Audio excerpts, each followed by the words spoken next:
কাজের টানে কাজ করতে গিয়েছিলেন ভিন রাজ্য রাজস্থানে, আর সেখানেই বাংলার একজন পরিযায়ী শ্রমিককে কয়েকজন মিলে মারধর করা হয় বলে অভিযোগ পরিবারের। সহকর্মীদের সহযোগিতায় হাসপাতালে ভর্তি করানো হয়, কিন্তু শেষ রক্ষা হয়নি। চিকিৎসা চলাকালীন মৃত্যু হয় ওই পরিযায়ী শ্রমিকের। ঘটনার খবর পেয়ে চাঞ্চল্য সৃষ্টি হয়েছে এলাকা জুড়ে। শোকের ছায়া নেমে এসেছে গোটা গ্রাম জুড়ে। স্থানীয় সূত্রে জানা যায়, মৃত পরিযায়ী শ্রমিকের নাম মতি, বয়স 40 বছর। তার বাড়ি মালদা জেলার হরিশ্চন্দ্রপুর 1 নম্বর ব্লকের অন্তর্গত ভিঙ্গল গ্রাম পঞ্চায়েতের মিসকিনপুর গ্রামে। মৃত পরিযায়ী শ্রমিকের পরিবারে রয়েছে স্ত্রী ও 2 নাবালক সন্তান। বাড়ির একমাত্র উপার্জনকারীর মৃত্যুতে শোকের ছায়া নেমে এসেছে পরিবারে। পরিবারের সূত্রে জানা গেছে, রাজস্থানের জয়পুরে একটি সোনার দোকানে 20 বছর ধরেই কাজ করতেন। তবে ছুটি নিয়ে 5 মাস আগে বাড়ি এসেছিল। তারপর সে আবার সোনার দোকানে কাজে যোগদান করে। গত আগস্ট মাসের 28 তারিখে দোকানে খাওয়ার রুমে ওই পরিযায়ী শ্রমিককে কয়েকজন মিলে মারধর করে বলে অভিযোগ পরিবারের। সহকর্মীদের সহযোগিতায় হাসপাতালে ভর্তি করা হয়। হাসপাতালে চিকিৎসা চলাকালীন শুক্রবার দিন সকালে তার মৃত্যু হয়। মৃত পরিযায়ী শ্রমিকের স্ত্রী রওশনা খাতুন বলেন, একমাত্র আয়ের উৎস ছিল স্বামী। আজ আর সে নেই। ছোট ছোট 2 ছেলেকে নিয়ে কিভাবে চলবে সংসার? সরকারের কাছে আবেদন করেছি, আমার স্বামীকে যারা মারধর করেছে, হত্যা করেছে, তাদের যেন কঠোর শাস্তি হয়। মুখ্যমন্ত্রীর কাছে সাহায্যের আবেদন করেছি।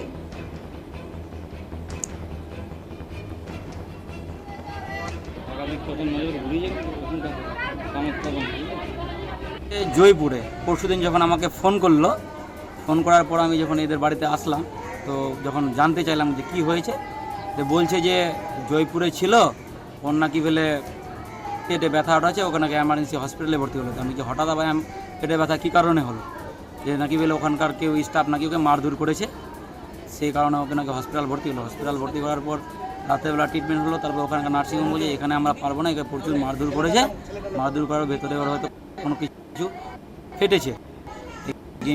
ইমিডিয়েটলি কোনো বড় নার্সিংহোমে বা কোনো হসপিটালে নিয়ে যাও, ওর হয়তো কোনো কিছু ফেটেছে, থেকে ইমিডিয়েটলি কোনো বড় নার্সিংহোমে বা কোনো হসপিটালে নিয়ে যাও। ওরা তো করে একটা ভাই বোম্বাই ছিল, আবার ওই তৎক্ষণাৎ টাকা পয়সা তো নাই, এখান থেকে আমরা যতটা পারলাম হেল্প করে ওদের ফ্যামিলি দিয়ে পাঠালাম টাকা।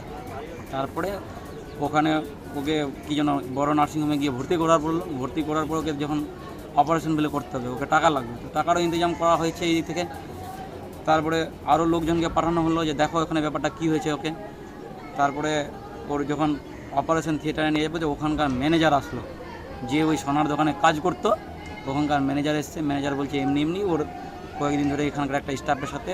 কতদিন আগে কাজ করতে গিয়েছিল? ওই 5 মাস আগে কাজ করতে গেছিল, কিন্তু ওই দোকানে, ওই সোনার দোকানে ওই সোনার দোকানে প্রায় 20 বছর ধরেই কাজ করে। গত 5 মাস আগে ওই গিয়েছিল কাজ করতে, বাড়ি এসেছিল, আবার 5 মাস আগে গিয়েছিল, যাওয়া ওর 5 মাসই হলো। ওখানকার ম্যানেজার যখন ওর ভাইকে গিয়ে বলছে যে বোম্বাই থেকে আসলো, যে এমনি ওইখানকার স্টাফের সাথে ওর ঝামেলা হয়েছিল, তর্কাতর্কি হয়েছিল, ঝড় ঝামেলা হয়েছে। তো আমরা যাই হোক, আমরা এখান থেকে যা করার করছি, আমরা লাগলে আমরা খরচা দিব আর কিছু, এটা ওটা বললো। বলছে যে কী বাদে হয়েছিল, তখন বললো ঠিক আছে আগে ট্রিটমেন্টটা করে ওর ভাইকে বললো। ওরা মানে ওখানকার ম্যানেজার প্লাস ওখানকার যে একটা নীতিন নাম ছেলে ছিল, ওরা যখন ভাই ফোন করে জানলো, ওই ছেলেটা ওকে যখন ওই সোনার দোকান ছিল, সোনার দোকানের পাশে একটা খাওয়ার গেস্ট হাউস রুম ছিল, ওখানে খেতে গেছে। ওই খাওয়ার রুমে গিয়ে ওকে আক্রোশ বসাতে ওর ঝগড়া হয়েছিল, ঝগড়ার কারণে ওকে আক্রোশ বসাতে ওকে চড়া হয়ে সবাই হয়তো কয়েকজন মিলে হয়তো মারধর করেছে। সে ওই কেন মারধর করলো কি জানতে পারছি? ওদের সাথে তর্কাতর্কি হয়েছিল, একই স্টাফ একই দোকানে থাকে, কোনো কারণবশত তর্কাতর্কি হয়েছিল। এইটুকু বাড়ির লোকের কাছ থেকে আমি ইনফরমেশন পেলাম, ওর ভাইয়ের সাথে কন্ট্যাক্ট করে ওইটুকুই খবর পেলাম। উনি যেহেতু ম্যানেজার, ওনাকে ওই কথাটাই বলেছিল। তারপরে এখনও যখন সকালে শুনলাম নাকি যে ওই অপারেশন হওয়ার পর সকালে নাকি আর রিকভারি হয়নি, ডেথ হলো। যখন ওর বাড়িতে এসে পৌঁছালাম, ওখানকার ওর ভাই বললো যে না, মানে এখন ডেথ হলো, নাকি ডেথ হয়েছে। এই ম্যানেজার ভেলে নাকি ইতিমধ্যে এসে পৌঁছাইছে ওখানে। কোন দিন মারা গেছে? আজকে সকালে মারা গেল।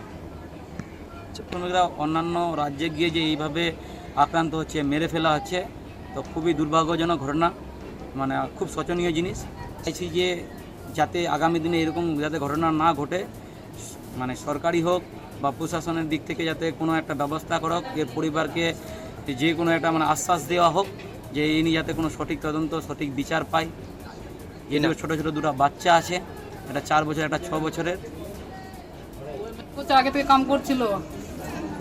তারপর কি হয়েছিল? সোমবার দিনে ফোন লাগাইছিল আমাকে, গোটে দিনে লাগাইনি। আমি বলছি তো কেন ফোন লাগাইনি, আমি লাগালাম রাত 10টার পরে। তো একটা বাচ্চা ওঠালো ফোনটা, বাচ্চাটা ওঠায় না, বলছে যে কি আমার কাকু শেষ, তুমি তবে আমার কাকুকে দেখতো ফোনটা, তো ও কানত নাগায় দিলে তো বলছে কি এই আইনের আমি শেষ, তুমি বললাম কি শেষ কেন, তো আমার ছোঁয়া পাকে কি দেখবি আর যে প্রচুর টাকা পয়সা আছে খাবি। আমাকে মারধর করেছিল, তো কে মারধর করেছে? স্টাফের লোক মারধর করেছিল। আমি শেষ, আমার হসপিটালে লাগাচ্ছে, তো কে লাগাচ্ছে? রুমের লোক লাগাচ্ছে। কোন দিন এই কথাটা কোন দিন বলেছে? মঙ্গলবারে। তারপর কতদিন 20 বছর আগে থেকে কাম করছে কিসের দোকানে কাজ করছে? সোনার দোকানে, কোথায়? জয়পুরে। জয়পুরে। এমআই রোডে কাম করছে জয়পুরে। বিচার চাই, সঠিক বিচার চাই। মতি মতি মতির নাম ছিল। বয়স কত ছিল? বয়স 42 বছর। বলছি ও কি একাই কাজ করেছিল না আর সংসারে উপার্জনকারী কেউ আছে? 60টা লোক কাজ করছে, 60টা লোক কাজ করছে দোকানে। আপনার পরিবারের আয়ের উৎস কি ওই? রাখলাই, পরিবারে রাখলাই। আচ্ছা, আপনার বাড়িতে কে কে রয়েছে এখন বর্তমানে? আমার দুটো ছেলে আছে ছোট ছোট, আপনি? আমি আছি, দুটো ছেলে আছে। আচ্ছা, বাচ্চাটির বয়স কত? এটা বছরের, এটা ছেলের 4 বছর 2 মাস হলো, এটা ছেলের 6 বছর হলো, 6 বছর 6 মাস হলো। আচ্ছা, মিশকিনপুর গ্রামে গ্রাম পঞ্চায়েত সদস্যের প্রতিনিধি খায়রুল আলম বলেন, দীর্ঘ 20 বছর ধরে রাজস্থানের জয়পুরে এক সোনার দোকানে কাজ করতেন মতি। খাওয়ার রুমে মতিকে মারধর করে বলে শুনতে পাই আমরা। তারপর ওইখানে থাকা আমাদের গ্রামের শ্রমিকরা মিলে মতিকে হাসপাতালে ভর্তি করে এবং চিকিৎসা চলাকালীন তার মৃত্যু হয়। পরিযায়ী শ্রমিকের মৃত্যুর খবর পেয়ে ওই পরিবারের সাথে দেখা করতে যান পশ্চিমবঙ্গ সরকারের প্রতিমন্ত্রী তাজমুল হোসেন। তিনি বলেন, একের পর এক বাংলার পরিযায়ী শ্রমিকের মৃত্যুর ঘটনা ঘটছে, তবে আমরা ওই পরিযায়ী শ্রমিকের পরিবারের পাশে রয়েছি।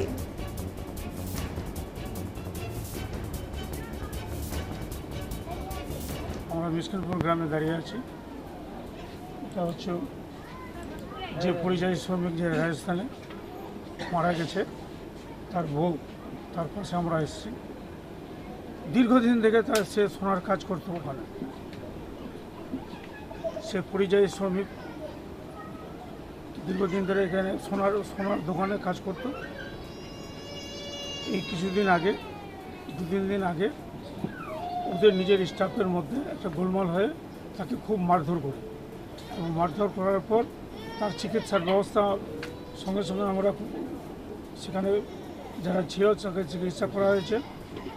হাসপাতালে ভর্তি করার পর তার আইসিইউতে রাখার পর তার অপারেশন করার পর আজকে সকাল 8টার সময় সে মারা গেছে। আমরা খুবই ব্যথিত, খুবই দুঃখিত, এবং এই পরিবারের পাশে আমরা আছি। আমরা এই পরিবারের সাথে, এই মেয়েটার সাথে যত রকম সুযোগ সুবিধা, এবং আমাদের ঊর্ধ্বতম কর্তৃপক্ষ, আমাদের যে দিদি, ওনাকেও আমরা বলবো যে সে পরিযায়ী শ্রমিক ছিল,